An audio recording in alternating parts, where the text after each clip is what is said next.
The boardroom of Zoe Grill Logistics was silent enough for Averlyn Cross to hear the faint hum of the air vents above the polished mahogany table. Executives sat rigidly in their leather chairs, eyes flickering nervously between spreadsheets and the woman standing at the head of the room. Celiora Cross, immaculate in a tailored navy suit, lifted her chin with practiced elegance. Her voice sliced across the room like a ceremonial blade.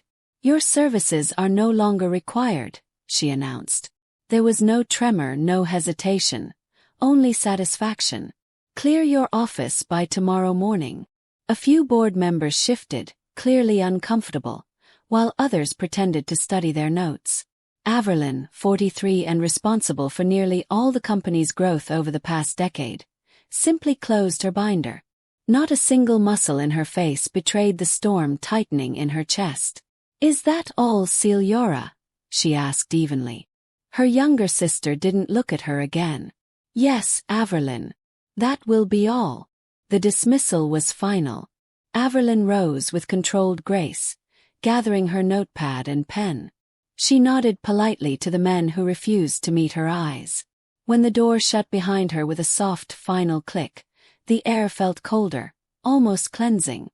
She stood alone in the hallway she had walked for 15 years, the corridor where she'd fought for clients, built systems, and rescued the company countless times from failure. Fired, removed, cast aside by the sibling she had mentored. And yet, beneath the sting, a strange calm flickered inside her, sharp and calculating like a match catching flame in the dark. Averlyn walked toward her office with the poise of someone who refused to crumble in public. Employees glanced at her as she passed, their expressions blending curiosity, sympathy, and fear. Corporate loyalty was fragile. They all knew it. When she stepped inside her corner office, a space she had earned through relentless work, her assistant, Brina Lorne, looked up instantly. Brina's hazel eyes widened. "Averlyn, please tell me that meeting didn't go how it sounded." Averlyn exhaled slowly. "Celiora fired me." The words tasted metallic, unreal. Brina stood, her hands trembling. "She can't fire you. Without you, Zoe Grill would collapse into dust. Everyone knows that." "She can," Averlyn replied quietly. "And she did." Brina paced the room, anger radiating off her. "But why? You negotiated every major client contract. You built our entire southeastern network." Averlyn rested a hand on her desk chair. "That's exactly why, Brina. I outshined her. And Celiora has never forgiven me for being the one clients trusted." She walked to her bottom drawer and pulled out a leather-bound portfolio, one she had locked away for this exact day. "Remember that restructuring I implemented 5 years ago?" Brina froze. "Your consulting firm. Copperline Consulting and Logistics. The one that technically holds all the client contracts." Averlyn nodded, a slow, deliberate smile forming. "Exactly. Zoe Grill Logistics has been functioning as the fulfillment partner, not the contract owner." Brina's eyes widened further. "So Celiora just fired the only person the clients are legally tied to?" "Yes," Averlyn whispered. "And I think it's time she discovers exactly what that means." As Averlyn leaned against her desk, memories washed over her. Memories of a father who had always seen her brilliance yet rewarded Celiora's charm instead. Mathis Cross had built Zoe Grill Logistics from a 2-truck operation into a regional force, but tradition ruled his decisions more than capability.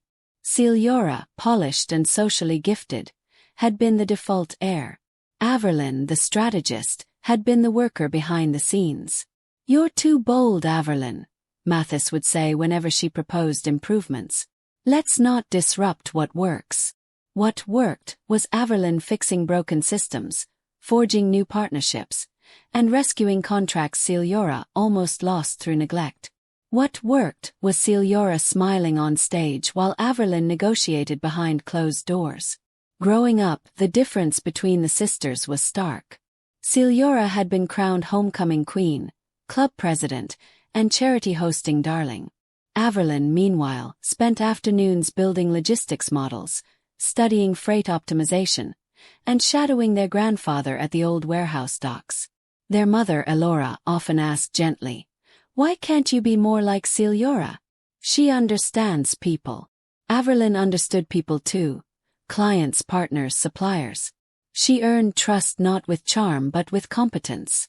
And competence, she learned early, threatened the insecure. When whispers of succession began 5 years ago, Averlyn made her quiet move. With the help of Varen Locke, her attorney, she created Copperline Consulting and Logistics, a consulting firm with Zoe Grill as its only client. On paper, it streamlined operations. In truth, it positioned Averlyn as the legal owner of every major client relationship. Celiora never noticed. Mathis didn't read the fine print. And today, their oversight was about to ignite the downfall they had engineered for her. The next morning before sunrise, Averlyn entered Zoe Grill's headquarters one final time to pack her office. The building was silent, almost reverent. No rustling papers, no ringing phones, just the echo of her footsteps. She preferred the solitude. There would be no gawking audience. As she placed a framed photo of her grandfather into a box, her phone buzzed. Maurice Dalton, director at Skyline Freight Solutions, Zoe Grill's largest client. Averlyn steadied her breath before answering. "Good morning, Maurice." Maurice skipped the pleasantries. "Averlyn, why did I receive an email from your sister claiming she's taking over our account?" Her tone carried confusion and warning. Averlyn closed her eyes briefly. "There have been administrative changes." "Administrative?" Maurice snapped. "Our contract is with you, not Zoe Grill. Copperline Consulting handles all our strategy and oversight." Averlyn's lips curved faintly. "I'm aware. Does Celiora even understand that?" Maurice pressed. "Should I be speaking with her or not?" "If you'd like," Averlyn replied evenly. "I can clarify the matter for her." "Please do," Maurice said. "We signed on because of your leadership. Without you, we would never have expanded into the Mid-South corridor." When the call ended, Averlyn resumed packing, lighter now, steadier. Over the next hour, 3 more major clients called with the same message. Their loyalty belonged to her, not Zoe Grill Logistics. By the time employees began arriving, her phone rang again. "Lyra." Averlyn let it ring twice. Then she answered. "Where are the client files?" Celiora demanded. "And why is Maurice Dalton refusing to speak with me?" "The files," Averlyn replied, opening the blinds, "are exactly where they've always been. And Maurice is exercising her contractual rights." "What rights?" Celiora hissed. "Check the headers of every major account," Averlyn said calmly. "They're all with Copperline Consulting and Logistics. Zoe Grill only fulfills them." The silence crackled. "You can't do this." "I already did," Averlyn replied softly. 5 years ago. Averlyn could almost feel Celiora's fury through the phone. "This is sabotage," Celiora spat. "No," Averlyn corrected. "This is structure. The structure you never bothered to understand." Celiora's voice trembled. "Dad will never forgive you." The old thread again. The only weapon Celiora truly knew how to wield. Averlyn's tone softened, but only slightly. "Maybe. But forgiveness doesn't run a logistics company." She hung up before Celiora could reply. A moment later, her office door opened. Brina Lorne stepped inside, holding her own box of belongings. "I quit," she announced. "I'm joining you at Copperline." Averlyn blinked.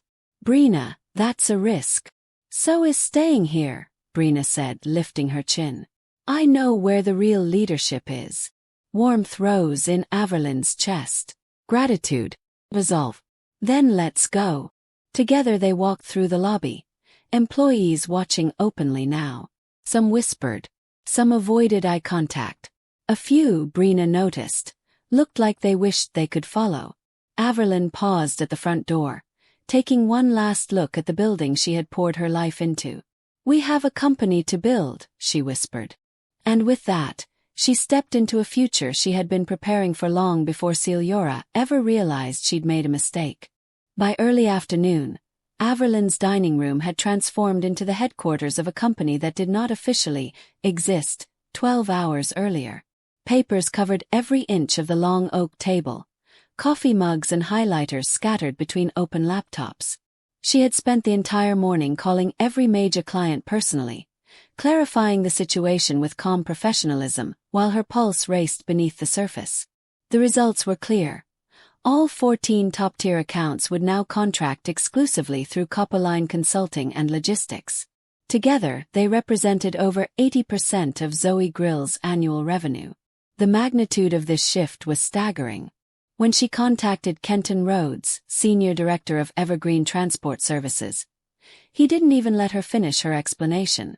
"Averlin, you don't owe me an apology," he said. "If anything, we owe you for holding Zoe Grill together all these years.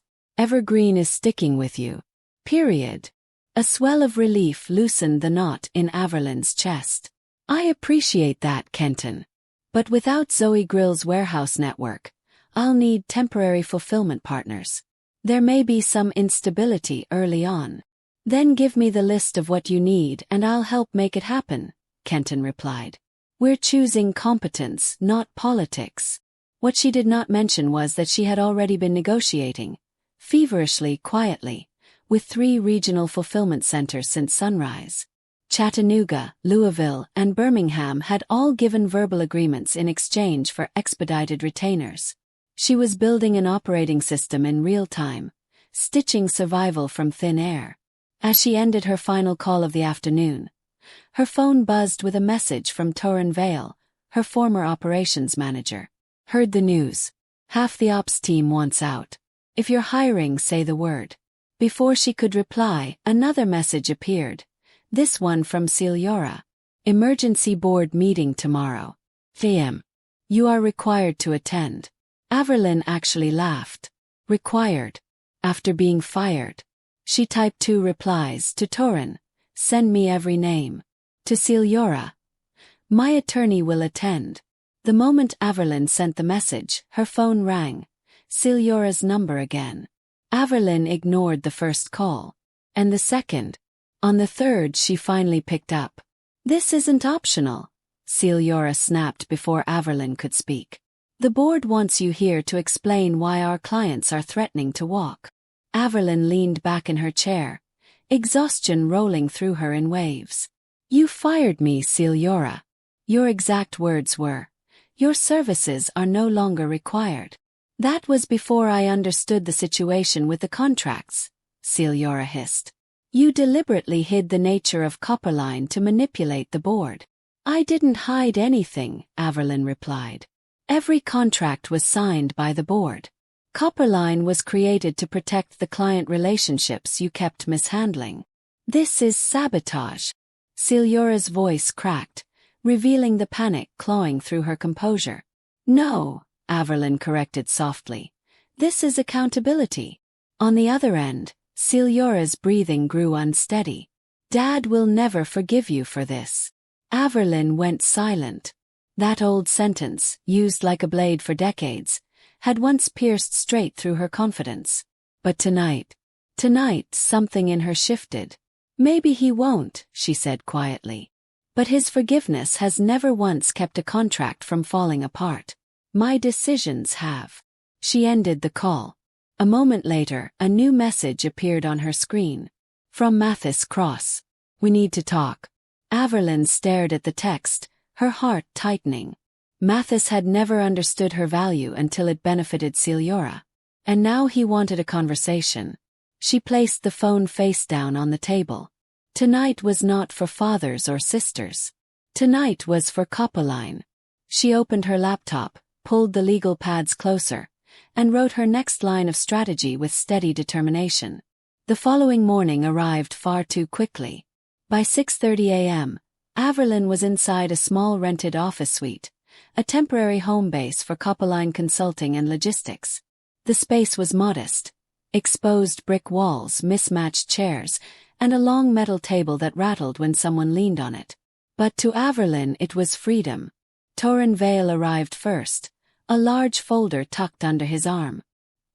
He greeted her with a tight smile. I've got 8 people ready to resign today, he said. Analysts, route planners, 2 client managers. They're all willing to join Copperline if you can match basic benefits. Averlyn rubbed her forehead.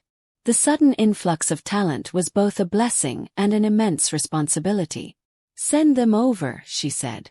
If they're willing to take the risk, I won't let them fall. The makeshift conference table slowly filled with former Zoe Grill staff, men and women wearing hopeful but anxious expressions. Averlyn stood before them, steady despite the tension swirling around her.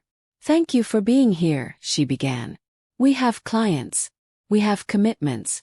What we don't have yet is infrastructure. We're building this company while operating it, which means long hours, quick decisions, and constant adaptation. The group exchanged looks, fear and excitement blending into something electric. But here's what we do have, Averlyn continued. Trust. Our clients chose us over Zoe Grill. They believe in what we can build, together. And that gives us an advantage Zoe Grill can't replicate anymore. Heads nodded. A murmur of agreement rippled through the room. At exactly 8:01 a.m., Averlyn's phone buzzed with a call from Varen Locke, her attorney. She put him on speaker. The board meeting just ended, Varen reported. It was tense. Averlyn braced herself. Tell me everything. Varen exhaled sharply through the phone. First, Celiora tried to argue that your LLC structure was a breach of fiduciary duty. She demanded that the board pursue legal action against you. A ripple of tension moved across the room. Averlyn crossed her arms, jaw tight. Of course she did.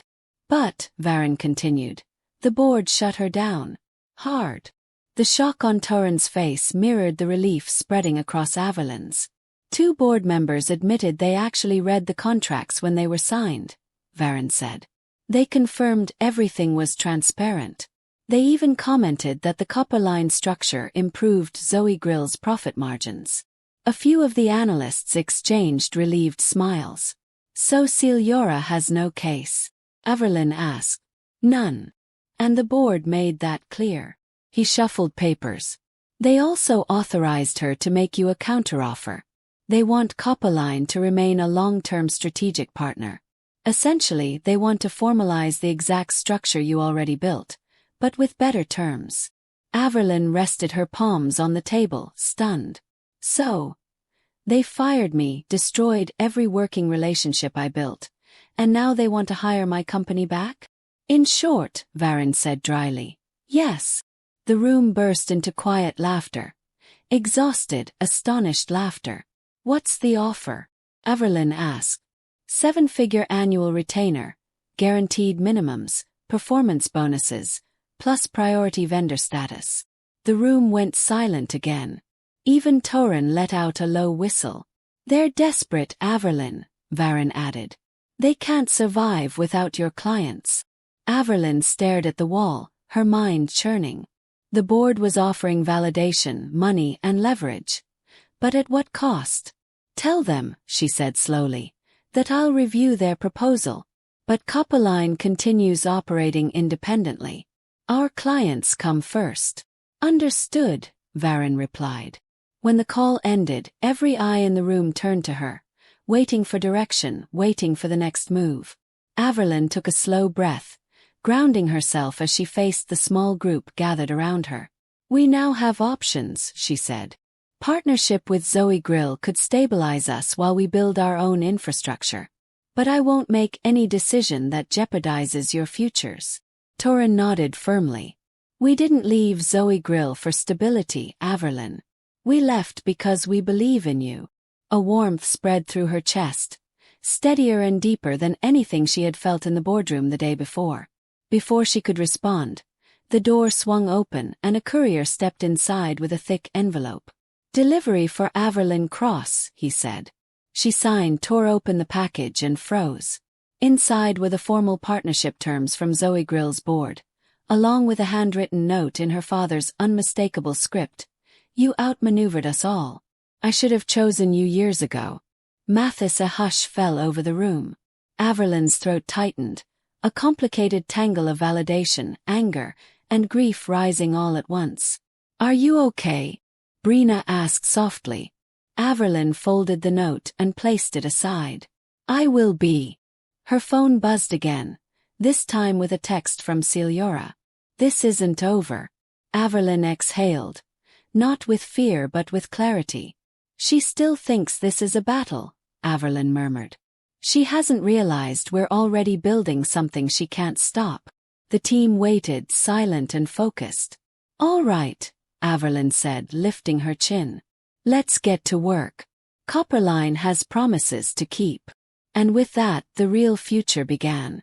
By the end of that exhausting first week, Copperline Consulting and Logistics had transformed from a desperate idea into a functioning organism. The rented office buzzed with controlled chaos. Phones ringing, keyboards clacking, maps pinned across the walls, and half-drunk coffees abandoned mid-crisis.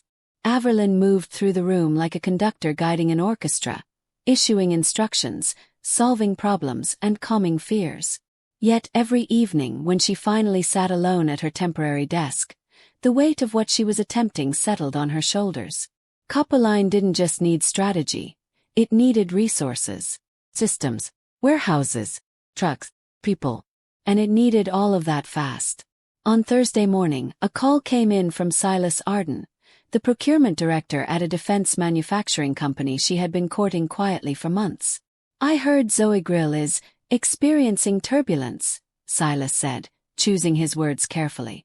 "Is your restructuring going to impact the proposal you sent us?" "Not at all," Averlin replied, straightening in her chair. "Copperline is fully operational. We're shifting to our own fulfillment network, but we won't compromise service." Silas paused. "Your track record is strong. Strong enough that my board is prepared to move forward. But I need assurance that you can handle national distribution if we sign." It was the kind of contract that could elevate Copperline from a survival mode startup to a powerhouse competitor. "Give me 48 hours, Averlin said. "I'll finalize our fulfillment guarantees and send you a draft." When the call ended, she pressed her palms against the desk, willing herself to breathe. Copperline wasn't just surviving. Opportunity was knocking. Loudly. But it required infrastructure she didn't fully have yet. Not unless she expanded again. She grabbed her phone and dialed Torin. "We need to talk about scaling," she said. "Immediately." Torin arrived 10 minutes later, a stack of reports tucked beneath his arm. "I had a feeling that call was coming," he said, dropping the data onto the table. "I've been running numbers on fulfillment capacity based on the 3 centers we secured." He pointed to a map covered with colored pins. "Here's the problem. We can handle our existing clients, but if Silas Arden signs on, we'll be at max capacity within weeks. And that's without factoring in new leads." Averlin studied the map. "So we need additional centers. At least 2. Preferably one in the Midwest and another in the Southwest." She nodded. "Cost? High," Torin said, not sugarcoating it. "But not as high as losing a contract with a defense manufacturer." Averlin let out a breath. "Then we expand. Whatever it takes." Torin hesitated. "There's another thing. Word's getting around the industry. People know Copperline pulled 80% of Zoe Grill's clients overnight. Smaller carriers are calling, wanting partnerships." Averlin blinked. Already, Torin confirmed. "You've become the person to watch. People trust your leadership." The words hit her unexpectedly, warming a part of her she hadn't acknowledged in years. Leadership. Her leadership. Not overshadowed, not stolen, not repackaged under someone else's name. Before she could respond, Brina appeared in the doorway. "Averlin, Mathis Cross is calling again," she said gently. "Should I send him to voicemail?"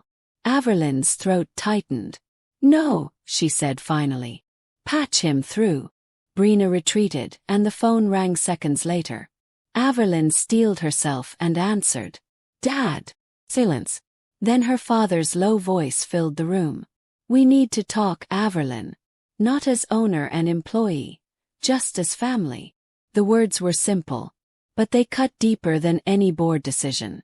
Mathis's tone was composed, but Averlin heard the strain beneath it. Regret, confusion, an ache she had long given up hoping for. "I didn't know, Averlin," he said quietly. "About the contracts. About Coppeline. About how much of Zoe Grill's success came from you." She sank slowly into her chair, her hand tightening around the phone. "You didn't ask," she replied, her voice softer than she expected.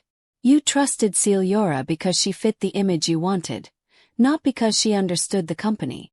Mathis exhaled heavily. "You're right. I focused on presentation, not performance. And I let your sister's insecurities cloud my judgment." Averlin wasn't prepared for the sting those words delivered. She blinked hard, grounding herself. "Why are you calling, Dad?" she asked. "The board wants to restructure," he said. "They want Coppeline as a permanent contractor, and they want you back. Not as an employee. As CEO." Her breath caught. For a moment the world stilled. Celiora agreed to this. Averlin whispered. "Conditionally," Mathis admitted. "She wants the two of you to repair your relationship before the transition is announced." Averlin let out a small, disbelieving laugh. "Dad, Celiora fired me in front of the entire board. She humiliated me. And now she wants reconciliation. Because she knows she miscalculated," Mathis said. "And because she knows Zoe Grill cannot survive without you." The truth rang painfully clear. A truth Celiora would never have admitted if desperation weren't choking her. "I don't know if there's anything left to repair," Averlin murmured. "Then talk to her," Mathis urged. "Try. For the company. For the family." Averlin stared at the sunlight spilling across the conference table, her chest tight with conflict. "I'll meet her," she said finally. "But I'm not making promises." Averlin chose a neutral location for the meeting, a quiet corner cafe halfway between Coppeline's rented office and Zoe Grill's towering headquarters. She arrived 5 minutes early, unwilling to give Celiora the psychological advantage. Celiora walked in shortly after, immaculate as always, but her eyes were clouded with something Averlin had rarely seen in her. Fear. "You look tired," Celiora said, sitting across from her. Averlin folded her hands. "Building a company is exhausting.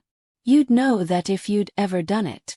Celiora flinched but didn't rise to the bait.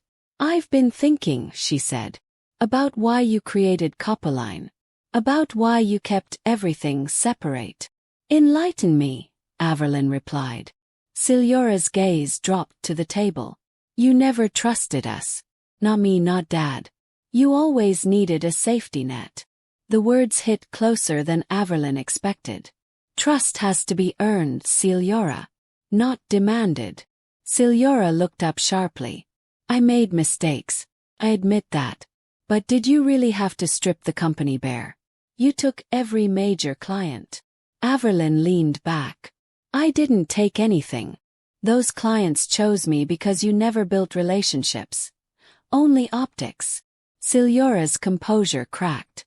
"You think I don't know that? You think I don't see how everyone compares us?" Her voice shook. "You're the brilliant one. And I'm just decoration." The confession stunned Averlin into silence. Celiora looked down, blinking rapidly. "I wanted to prove I deserved the title. That Dad wasn't wrong in choosing me." Averlin's voice softened. "Celiora, competence isn't an attack. My success didn't have to be your failure." Celiora swallowed hard. "So what happens now?" Averlin hesitated, feeling the weight of the crossroads between them. "Now," she said slowly, "we decide whether this family heals or fractures for good." 3 months after that fragile, uneasy conversation, Coppeline Consulting and Logistics had grown from a survival-mode startup to a rising force in the logistics sector. The company now occupied a renovated warehouse office, high ceilings, glass-walled meeting rooms, and an atmosphere buzzing with purpose. The reception wall proudly displayed Coppeline's new logo, and every day brought new inquiries from companies seeking to switch from Zoe Grill. On this particular morning, Averlin found herself walking through the sprawling facility of Arden Defense Systems alongside their procurement director, Silas Arden, who examined her with an approving nod. "I'll say this, Miss Cross," Silas said. "You've built a stronger operation in 3 months than some companies manage in a decade." Averlin smiled. "Necessity is an excellent motivator. We're prepared to finalize the contract," Silas continued. "National distribution, multi-year terms, full oversight under Copperline." It was the largest contract Copperline had ever received, bigger than anything she had touched during her years at Zoe Grill. "We're ready," Averlin said confidently. "My team is in place, our expansions are secured, and our systems have already processed the initial demand forecasts." Silas extended his hand. "Then welcome aboard." Later that afternoon, when she returned to Copperline's bustling headquarters, Torrin Vale intercepted her with a grin. "You did it, didn't you?" "We did it," she corrected. "Arden just signed." The room erupted with cheers. Torrin's grin widened. "That's not all. Zoe Grill's board accepted your counterproposal. They've agreed to the partnership terms you sent." Averlin felt the familiar swirl of conflicting emotions: vindication, sadness, triumph, and something bittersweet. "They're announcing it tomorrow," Torrin added. "Celiora fought it until the very last vote." Averlin nodded slowly. "She always does." But deep inside, she knew the truth. Copperline was no longer a reaction to betrayal. It was her future, her legacy, her empire finally built in her own name. The announcement came the next morning. Zoe Grill Logistics released a formal statement confirming a multi-year partnership with Copperline Consulting and Logistics, naming Copperline as their primary strategic operations contractor. The news swept through the industry like wildfire. Former clients, rivals, and logistics analysts all reacted with the same stunned realization. Averlin Cross had outmaneuvered an entire corporate empire. Inside Copperline's office, the entire team gathered around a projector as the live stream of Zoe Grill's internal town hall began. Celiora appeared on screen, stiff and uncomfortable behind the podium. "As of today," she announced, "Zoe Grill Logistics will be outsourcing strategic operations oversight to Copperline Consulting and Logistics, led by Averlin Cross." The employees behind her exchanged shocked glances. Few whispered. Celiora's smile faltered. "This partnership will strengthen our long-term performance." She swallowed. "Copperline will assist with client relations, fulfillment optimization, and—" She paused as the murmurs grew louder. Everyone in the room knew the truth. Zoe Grill was subcontracting its core business functions to the very woman they fired months earlier. Torrin whistled under his breath. "She looks like she's swallowing razor blades." Averlin didn't respond. Her eyes were fixed on her sister's face, on the pride, fear, and humiliation warring beneath Celiora's practiced professionalism. The stream ended with polite applause that didn't sound genuine. Brina turned to Averlin. "How do you feel?" she asked softly. Averlin folded her arms. "Like we've finally leveled the playing field." But deep in her chest, a quiet ache pulsed, one she tried not to acknowledge. Victory didn't erase the wounds that led here. It simply proved she had survived them. 2 weeks later, business at Copperline reached a new level of intensity. With the Arden defense contract secured and Zoe Grill now functioning as a paying client, the company was expanding faster than Averlin had ever imagined. She approved new hires, signed off on tech system integrations, and coordinated logistics with partners across 5 states. Every day brought new demands and new victories. One afternoon, Torrin stepped into her office carrying a stack of expense reports. "Averlin, we need to talk about warehouse capacity again. Our projections didn't account for Zoe Grill's volume increasing after your public victory." Averlin raised an eyebrow. "Increasing? Apparently clients think Zoe Grill is more credible now that Copperline is attached to it," Torrin said. "Irony's wild, isn't it?" Before she could reply, Brina stepped in with a message. "Mathis Cross is here." Averlin froze. "He didn't schedule anything." "He said you wouldn't have accepted if he asked," Brina replied gently. Averlin stood, smoothing her blazer. "Send him in." Her father entered with slow, deliberate steps, aging more rapidly than she remembered. When the door closed behind him, Mathis sighed. "You've built something remarkable here, Averlin." She offered a polite smile. "Copperline is doing well."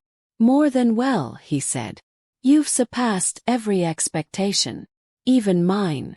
She didn't respond. Praise from him felt unfamiliar, like speaking a language she hadn't practiced in years. Mathis clasped his hands. "I came to apologize. Truly. I failed to see your value because I was blinded by traditions that no longer matter." His voice cracked. "And now the company I built only stands because of the daughter I underestimated." Averlin's throat tightened. The moment she had dreamed of for decades felt strangely heavy, not triumphant. "Dad, I don't need your apology to move forward." "Maybe not," he whispered. "But I needed to give it." Mathis looked around her office, Copperline's bustling heartbeat visible through the glass walls. "Your sister is struggling," he said quietly. "The board is pushing her harder than she expected." Averlin tensed. "That's not my responsibility." "No," Mathis agreed. "But she's still your sister." Averlin exhaled sharply. "She tried to erase me, Dad. Fired me without cause. Humiliated me. She cared more about being CEO than leading the company." Mathis nodded. "She was wrong. But she is trying." "Is she?" Averlin asked. "Or is she trying to protect her position?" Mathis hesitated. "Maybe both." Averlin looked toward the window, watching her team work. People who trusted her, believed in her, followed her without hesitation. Copperline was more than a business. It was the life she built when her old one collapsed. "I can work with Zoe Grill professionally," she said. "But I can't heal an entire childhood in one conversation." "No one expects that," Mathis replied. "But maybe one day. Open the door a little." She didn't answer. Not yet. When her father finally left, Averlin leaned against her desk and let out a long breath. She had gained power, respect, and control, but mending the past felt exponentially harder than building an empire. Brina stepped inside quietly. "Are you okay?" Averlin nodded, though her voice wavered. "Just thinking. About your father. About everything." Brina offered a gentle smile. "Whatever happens next, you're steering this ship. The old one is behind you." Averlin looked around her thriving office, filled with momentum and purpose. "You're right," she said. "Copperline is my present, and my future." 3 months later, Copperline hosted its first full-staff assembly in their new headquarters, an expansive modern facility with state-of-the-art logistics software, dedicated client suites, and an operations floor that hummed with energy. Employees filled the glass auditorium, buzzing with excitement. The company had grown from 8 employees to nearly 50 in under half a year. Torrens stood at the front of the room, adjusting the microphone. "Everyone, give your attention to our CEO, Averlin Cross." Applause erupted as Averlin stepped forward. She took in the sea of faces: analysts, planners, coordinators, technicians, people who had believed in her enough to bet their careers on a company built from ashes. "When Copperline started," she began, voice steady, "we had no equipment, no warehouses, and no processes. We barely had desks." Laughter rippled through the room. "But what we did have," she continued, "was trust, your trust. And that trust made us unstoppable."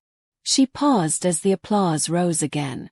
"In the past months, we've secured national contracts, expanded across 4 regions, and proven that integrity and competence will always win in the long run." Torren nodded proudly from the side. "And this is only the beginning," Averlin added. "Copperline will be launching 2 new distribution partnerships and building its first independently owned fulfillment center before the end of the year." Gasps and cheers echoed throughout the hall. As she stepped back, a wave of emotion washed through her. Gratitude, pride, and a deep sense of belonging she had never felt at Zoe Grill. This was her creation, her legacy. After the assembly, Silas Arden approached her privately. "If you ever want to expand internationally," he said, Arden Defense will sponsor the introductions. Averlin smiled. Send me the details. She walked back into her office with one thought echoing inside her. Copperline was no longer a reaction to betrayal. It was the empire she was always meant to build. That evening, as the sun dipped below the skyline, painting the Copperline offices in amber light, Averlin reviewed quarterly performance reports. For the first time since the company's founding, Copperline had surpassed the revenue threshold she once believed only Zoe Grill could reach. A quiet knock interrupted her thoughts. Silura stepped inside. She looked different. Smaller, quieter, stripped of her usual armor. "Congratulations," Silura said softly. "I saw the assembly." Averlin folded her arms, waiting. Silura approached the desk, nervous fingers twisting the edge of her bracelet. "I didn't come to fight," she said. "I came because I owe you something." Averlin raised an eyebrow. "An apology?" "Yes," Silura whispered. "I mishandled everything. I was insecure, threatened, and jealous, whatever word fits. I wanted the title so badly I couldn't see how much the company needed you. And how much I needed my sister." Her voice cracked. "I hurt you. Deeply. And I'm sorry." For a moment neither woman spoke. The weight of years of comparisons, resentments, and unspoken wounds filled the space between them. "Silura," Averlin said finally, "your insecurity wasn't the problem. Your refusal to address it was. You tried to erase me to protect yourself." Silura wiped her eyes. "I know. And I'll spend years making it right if you let me." Averlin softened. "Not entirely, but enough. Rebuilding trust isn't instant," she said. "But this is a start." Silura nodded. "Then I'll work for it. One day at a time." As Silura left, Averlin gazed out the window at the city glowing beneath her. For the first time, she felt the past loosening its grip, making space for something new. Weeks passed, and Copperline continued its meteoric rise. Clients praised the company's responsiveness, transparency, and problem-solving precision. Industry publications called Averlin the logistics architect, a visionary reshaping the competitive landscape. Zoe Grill, stabilized under Copperline's oversight, slowly regained footing, but no one misunderstood who held true power now. One afternoon, Brina entered Averlin's office holding a sleek black folder. "The international proposal from Arden Defense just arrived," she said. "They want you to lead a global distribution overhaul." Averlin opened the folder, scanning the numbers. It was enormous, larger than any contract she had ever seen. "This could triple our capacity," she murmured, "and put Copperline on the world stage." Torren joined them. "We'll need more staff, more warehouses, more everything." Averlin nodded. "Then we build it." That evening she drafted a new strategic plan. Expansion to Canada, partnerships in the UK, long-term negotiations in Asia. Copperline was no longer a regional competitor. It was positioning to become a global one. As she worked, she caught herself remembering the boardroom where Silura had tried to erase her. That moment felt distant now, as if it belonged to another lifetime. She had once believed Zoe Grill was the peak of her career. Now she realized it had been the training ground. Copperline was the real destination. She closed her laptop and leaned back, letting the quiet of her office settle around her. Averlin Cross had finally stepped into her full magnitude. A few days later, Averlin received an unexpected email from a business school professor asking to feature Copperline in a leadership case study. "Your story," the email read, "is a powerful example of strategic foresight, resilience, and ethical authority." Averlin almost laughed. Ethical authority. A poetic way to describe surviving sabotage by becoming unstoppable. She forwarded the email to Torren with a simple note. "Let's discuss this." Moments later, Brina appeared with another message. "Silura is downstairs," she said. "She wants to talk again." "Let her up," Averlin said. When Silura entered, she looked calmer, more grounded. I wanted to tell you something before the board announces it, she said. I'm stepping down as CEO. Averlin's eyebrows lifted. Voluntarily? Yes, Celiora replied. I know I'm not the right person for the job. Not anymore. Zoe Grill needs strength and clarity, and I don't have enough of either. Averlin didn't speak. She wanted to hear more. Celiora continued, voice steadier now. The board wants you to take the position. They'll make it official next quarter. Averlin inhaled slowly. I can't be CEO of 2 companies. They know that, Celiora said. They want a structural partnership. Copperline as the brain, Zoe Grill as the engine. You as the overseer of both. It was everything Averlin had once wanted. Yet, I'll consider it, she said. But Copperline remains my priority. Celiora nodded. Honestly, it should. As her sister left the office, Averlin realized something unexpected. Celiora wasn't just yielding. She was finally growing. Copperline's board reviewed the international expansion proposal that week, and enthusiasm filled the room.